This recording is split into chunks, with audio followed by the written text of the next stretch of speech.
Story 4. The theme park I worked at. School was finally coming to a close for the year. All around the hallways were posted signs to come and work at our town's local theme park.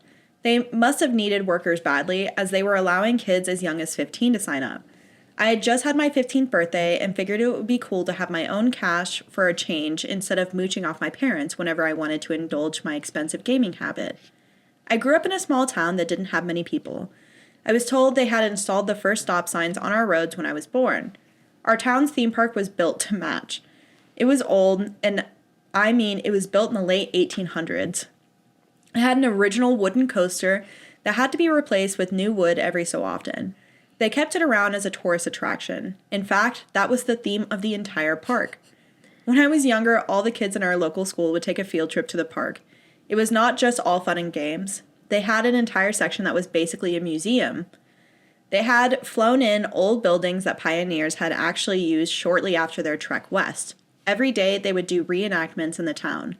They had paid actors dressed up as old-time Westerners. They would strut out onto the street from an authentic old saloon and have a fake gunfight. We, as kids, were assigned to go to each building and write down facts about the time period. This section of the park would always close earlier than the part that had the rides and the game stands. For my friends and I, it was kind of a game to try to evade the security patrols at 7 p.m. when it was closing down. They would kick everyone out and search around and make sure nobody lingered. I thought it was ridiculous. I figured they must have done that because they didn't get as much money from the attraction at night and wanted to save money by shutting it down. The interview was a breeze. There was basically a line of teenagers holding blank resumes as we were told to bring one, but none of us had any real work experience. The line ended with a bored-looking 20-something who would ask us a few questions. As long as the kid didn't sound too crazy, they would rubber stamp us into a position that needed filling. "Can you hold a broom?" I remember being asked. "We also need someone who can mop. You don't mind working late, do you?" And so I was assigned the prestigious position of mopping and cleaning as a roaming position throughout the park. That meant that each day I would find out what section of the park I would be assigned to be cleaning, and it would be anywhere. This week I was assigned swing shifts, and I walked up through the employee entrance to get my assignment card in the lobby. It read 5 p.m. to close, section 4A. Ugh, I never knew where I was going or what the sections meant. I walked up to the giant map/statue thing and started scouring it. When I tracked down the location, it was the shaded part of the park. I had never worked in a shaded area before. That's when I realized it was the Westerner section. I was excited. The Westerner section had a reputation of being one of the most laid-back areas to work. The day was typical: pretend to sweep the already dusty roads when the boss was looking, and otherwise goof off. At 7 p.m., as security was rounding everyone up, my boss got a call on his walkie-talkie. "I know you're new here, but I need to go help Sharon with the ice cream machine again in 4B. He then handed me some keys and pointed at one of the old buildings. "Go mop up in there, scrub everything down, and lock up." With that, he briskly walked away down the road. I remember approaching the building and inspecting it. I had never been in there, or if I had, it was on the school trip and forgot about it. I was probably just trying to fill out the assignment as fast as possible at the time so I could go on the rides with my classmates. When I entered the building, I entered into a long hallway. The hallway eventually led into an old schoolhouse. It was a genuine school from the first settlers. It had only one classroom that took up the entire building. The foyer had a wooden pole fence in front that must have been used to corral kids in the classroom and keep them there. It was complete with authentic old desks that they actually used. There was old chalkboards up front as well. On top of the fence was a giant pane of glass that the park constructed to keep viewers out of the room. I thought this was semi-interesting and started cleaning. That's when I noticed that the air had suddenly dropped at least 10 to 20 degrees Fahrenheit. I could actually see my breath. That's when I looked up and noticed that glass was all fogged up in front of me. I then watched in horror as, first a few at a time, then hundreds of tiny handprints etched their way onto the glass from the other side. That was enough for me. I bolted out of the building as fast as I could. Why is this stuff starting up again? Since my childhood experiences, I had written everything off to being a dumb kid and remembering things wrong. I really didn't want to lose my job, and so I gingerly locked the door to that damn building. I realized at that point that I was still clutching the mop with white knuckles. It was a good thing, too, because there was no way I was going back in there. Nothing much else happened in the park until one day I read on the card 5 p.m. to close, section 4C. It felt like the pit of my stomach was being ripped out. Should I quit now? No, I must have been imagining things last time. Don't be a wimp, I told myself. This time, I was assigned to clean the antique store. It was filled with knickknacks on various shelves that were similarly glassed off as the school was. One row of shelves had old tonics, elixirs, and various medicines. They were in the original bottles. As I cleaned, I finally got to one of the back shelves. The second I saw it, I knew this was not good. It was filled with those old-time dolls that used to be all the rage. They were all miniature girls sitting on the shelves. I'm just going to finish cleaning and get the hell out of here, I thought. That's when I noticed something peculiar about them. They were all facing away from me on the shelf. Why would you put up these horrific displays and not have the dolls facing the onlookers? I had to finish it up as it was getting late and my boss didn't like to be kept waiting. I mopped up that last section without incident. When I looked up, however, I jumped in surprise. All the dolls were now facing me, and the one the farthest to the left actually just finished swiveling her head, just as before I booked it out of there. I bet you're thinking I quit at this point. Of course I didn't. I was just thick-skulled and stubborn as any teenager. All of my friends worked here now, and some of my coworkers were cute girls that would hang out after their shifts were over. The final event at the park, and subsequently my last night working there, was when I was cleaning the old saloon. It was equipped with a bar, of course, a piano, and a dance hall. Or maybe some people just congregated in the open area. I had no idea. Behind the bar, there was an assortment of old drawers. As I dusted the top of the bar, I get a sickly, uneasy feeling. I felt something was not right. Looking down, I saw one of the drawers were ajar.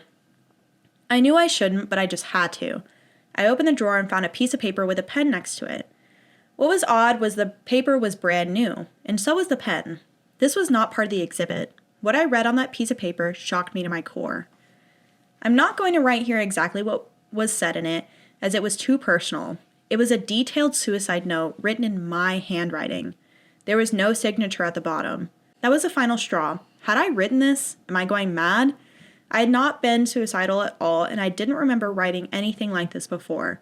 Had whatever I summoned up in my childhood followed me here?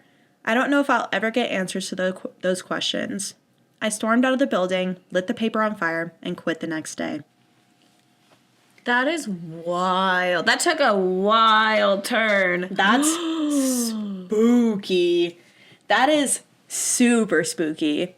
I will say, so I don't know what park this was at. Yeah. However, there was a portion of the Six Flags that I went to growing up that had a Westerner section, which obviously it's not the same park because the park that I went to was like massive, obviously, and it was in a big town, so it's not anything small.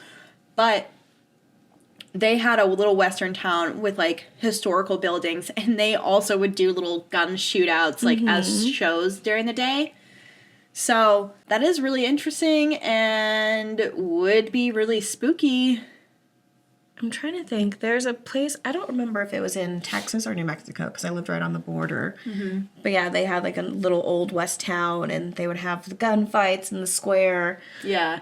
Yeah. So yeah, in my head, I'm like, oh yeah, that would be such a cool place to work. Not after that story, dear God. No. There was another place that we went to. It wasn't a theme park, but when we were growing up, we went to this like little reenactment town essentially that had old buildings that they had like moved over. And it wasn't a theme park, so it's not the same place, but it was really creepy because you like walk through and they had actors like dressed up. Yeah, I can't imagine like being 15 and my boss being like, hey, go into that old building by yourself. I know it's dark outside and I know it's dark in there, but just go clean it by yourself. You got it, right? Yeah. Mop it. No, yeah, you're 15. You know how to hold a broom. Yeah, you got this, right? But, I mean, at all the theme parks I worked at, like, every single one of them, the working age, like, the starting working age is 15. Gotcha. And they hire 15 at the in New Jersey, you can actually work when you're 14 as long as you have a letter saying that you're able to. Gotcha. So we also had like 14-year-olds that worked in New Jersey. And it was like always really weird because you do feel a little bit like more protective over those like younger kids because you're like, you shouldn't be working. Like, I know that you shouldn't be working. The government doesn't care, obviously, because they love child labor. Yeah. But I know you shouldn't be here. I know you shouldn't be working. So I'm not going to put you in a position where you're going to be in danger. Right. So I'm not going to, like, leave you by yourself in a old spooky stand that's dark. No, I'm not going to treat you like you're grown, because you're not. You're not. You're a child. Yeah. You are a child. Yeah. So I'm not going to make you do anything that I wouldn't even want to do, right? Like, I'm not going to want to go. Especially not alone. No, if I'm going to go into an old, like, building that could be haunted, I'm going to want somebody to come with me. Yeah. The hands on the plexiglass, that would have been it for enough. me. That would have been way more than enough to get me out of there. Like tiny little children's hands. Multiple, not just one little hand, like hands all over. Absolutely not. Also, they're like, I'm glad I was holding the broom because I didn't want to go back in there. I was like, yeah, no, I would have left it. I would have been gone. Yeah, I probably wouldn't have locked the door. No. Yeah, that. No, fuck that. And then what was the second one that they went to? So they went to the schoolhouse, and then they went, and then antique store with the dolls. The antique. Okay, so that the dolls reminded me of the movie, like whenever in Hell House LLC. I don't know if you remember that part where like he goes into the basement and he's like, oh, look at all these clowns, like ha ha ha, and he's like filming himself. And then, like, he, like, turns the camera and he turns it back and all the clowns are facing towards him. Yeah. So I've been thinking about, you brought up a couple episodes ago, your concept of, like, having haunted houses, but it's, like, a more normal spot. Yeah. So, yeah, something like that where, like, you're at JCPenney's and you're just, like, shopping or whatever, and then all the heads just, like... All the mannequins? Yeah, all the mannequins, like, turn their heads and start staring at you. Yeah. That would be... There are people in morph suits and then they chase you. Or, like, people come out and from underneath the racks, like how you did, like, when you were kids, you play underneath the racks. I had a friend when I worked in Wisconsin who, as a kid, was playing in the racks, and they came out and a hanger prod got caught in their eye. So their eye was just like... I didn't know that was an option. Yeah, so their eye was just like a little off. Yeah. I thought you were going to say their eye was soup. So a little off is, I think, the best case scenario. The best case scenario, yeah. Yeah. Yeah, so, terrifying. Yeah. I hate that. I'm going to be thinking about that later. Well, good thing you're not running around inside of clothing racks anymore. That is what I was going to do with my day. Oh, well, plan foiled. Sorry, you find something else to do. Do you imagine that's what I do in my spare time? You, like, go shopping and you're just like, hey, Jazz, what are you doing there? Yeah, I'm like, the racks are, like, rustling and I'm kind of scared. I'm like, oh, my God, what's in there? And you just, like, bob your head out and you're like, hey, nice to see you. I'm going to go back in. Honestly, I feel like that would be a really comfortable, like, hiding spot. Like, for me, I really like little spaces where it's, like, dark and quiet, you know? So I would like that, but, yeah. That would have been it for me, too. If the hands weren't enough, the dolls all turning to face me at the same time. Yeah. So I have that doll in my room, you know? Yeah, I do. Yeah, I love her. Love her. One thing I don't love about her, though, is that when I go to the bathroom in the middle of the night sometimes, I come out and I have turned her head to face the window. Yeah, because nice view. Multiple times I've walked out and she's, like, made eye contact with me as I'm, like, getting back into bed. I'm like... Good thing you already peed. Yeah, I'm like, girl, I don't want you to watch me in the middle of the night. So I've turned her head, but I have noticed that it's, like, a little bit more, like, centered again. Gotcha. And that could just be, like... How she's, like, built, maybe. A plethora of things. It could be a plethora of things, so I'm not going to jump to, like... I'm not going to jump to, like, it's, like, haunted, because I don't get that kind of, like, vibe from her, but... Yeah. Maybe it's, like, Naja and her dolly. Yeah. I have a familiar, but she's my dolly. Mm-hmm. Yeah, but she looks nothing like me. No, we need to get her a wig. But great Halloween costume. That would be, Naja would be it would be kind of hard, though. Yeah. that's something that we like are talking about is we want like easier costumes. Yeah. Which is why I'm like, Baphomet could be hard or easy. I don't know. Yeah, I think depending on how hard he goes into it. Yeah. You could get like the fur fabric and honestly just like make like chaps out of them. Yeah. And then just wear pants under it. I was like, don't wear anything underneath it. And a little tail. Just ass out. You said What's you like the Mr. tail attached Tumnus. to? Oh. That's coming out of somewhere. You make it out of the beads. There's a reason you got them. Yeah, you're so right. We just cover the beads in hair. Because I imagined, like, they start, like, jingling on the piano, right? Mm-hmm. So they start, like, playing on the piano. But the note, it makes me think that the like, ghosts were like, hey, we're gonna do this to you, and nobody will know that it was us because we wrote a letter. Yeah. Yeah. Yeah, that I would have quit, in their too. handwriting. Oh. Yeah, I would have quit, too. That's absolutely horrifying. Especially with all the personal details. Like, that... Yeah, that's not a ghost. No, that's not a ghost. That's not a ghost. That's not a ghost. Yeah. I don't know what that is, but that's... Casper, absolutely not. No, that's a demon. No. I know what it is. That's a demon. No, so... No.